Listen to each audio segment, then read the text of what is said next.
Η Οδύσσεια είναι ένα πολύ μεγάλο ποίημα που διηγείται τις περιπέτειες και τα ηρωικά κατορθώματα του βασιλιά της Ιθάκης, του Οδυσσέα.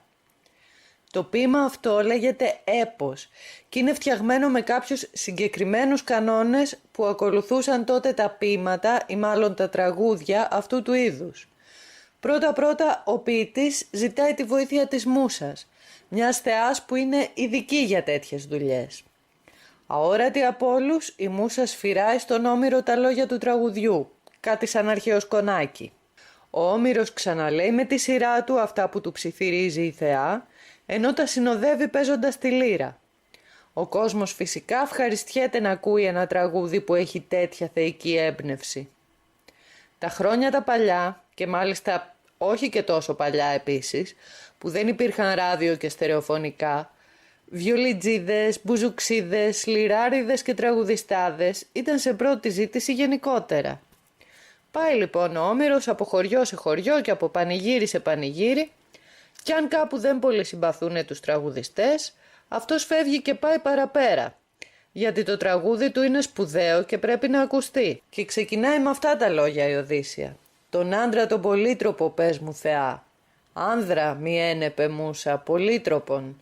Για έναν άντρα μιλάει η Μούσα, για έναν άντρα τραγουδάει και ο Όμηρος. Και το κοινό που τον ακούει ξέρει. Η πρώτη λέξη του τραγουδιού, άνδρα, είναι το κύριο θέμα. Ό,τι υποθεί θα είναι για αυτόν τον άνδρα. Όμως αυτό δεν σημαίνει πως η γυναίκα παίζει μικρότερο ρόλο σε αυτό το έπος. Χωρίς τη γυναίκα, Οδύσσεια δεν θα υπήρχε. Γιατί ο Οδυσσέας δύο πράγματα χρειάζεται. Να γυρίσει στην Ιθάκη και να ξαναβρει τη γυναίκα του. Και γι' αυτόν το στόχο τραβάει τόσες ταλαιπώριες εδώ που τα λέμε. Ο Όμηρος τον λέει καθαρά. «Νόστου και χρημένον η δε γυναικός», που χρειαζόταν δηλαδή να επιστρέψει σπίτι και να βρει τη γυναίκα του. Και όπως η πρώτη λέξη είναι άνδρα, η λέξη γυναίκα είναι βαλμένη άκρη-άκρη στον 13ο στίχο. Επίτηδες. Παλιά, πολύ παλιά, τα χρόνια τα μετρούσαν με τους κύκλους της σελήνης. Και όπως ο κύκλος του φεγγαριού κρατάει 28 μέρες, στους 12 μήνες έπρεπε να προσθέσουν και ένα 13ο για να βγει σωστός ο χρόνος. Αν σκεφτούμε τώρα πως η γυναίκα, η θεά μητέρα των αρχαίων, έχει και αυτή ένα κύκλο που κρατάει πάνω κάτω 28 μέρες, αρχίζουμε να καταλαβαίνουμε λίγο πώς η φαντασία εκείνων των ανθρώπων που έβλεπαν παντού κάτι ιερό τα είχε συνδέσει όλα μαζί.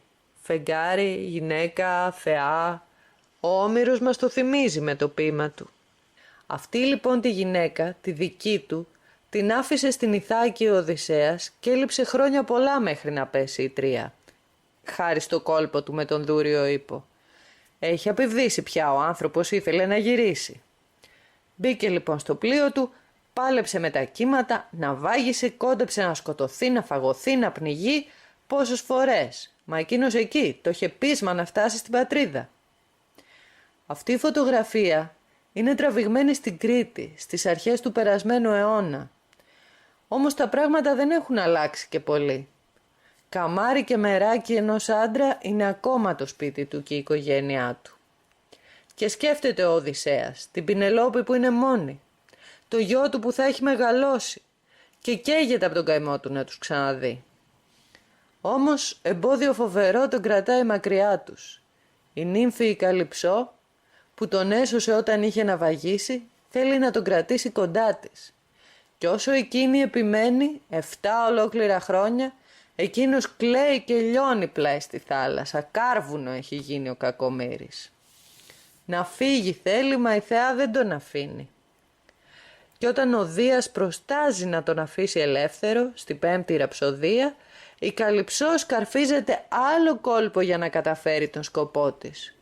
Του υπόσχεται να τον κάνει αθάνατο άμα θελήσει να μείνει στο νησί της. Αλλά ούτε κι έτσι θα τον πείσει.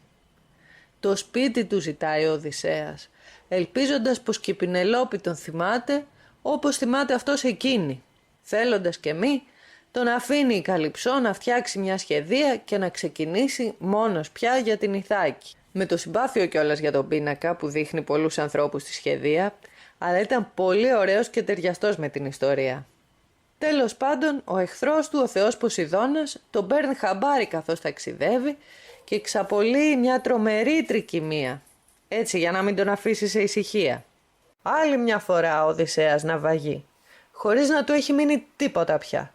Ούτε καράβι, ούτε σύντροφοι, ούτε ένα τόσο δάρου χαλάκι. Εκεί στην παραλία τον βρίσκει η πριγκίπισσα των Φεάκων, η Ναυσικά, και εκείνος την παρακαλάει να τον λυπηθεί και να τον στείλει επιτέλους σπίτι του.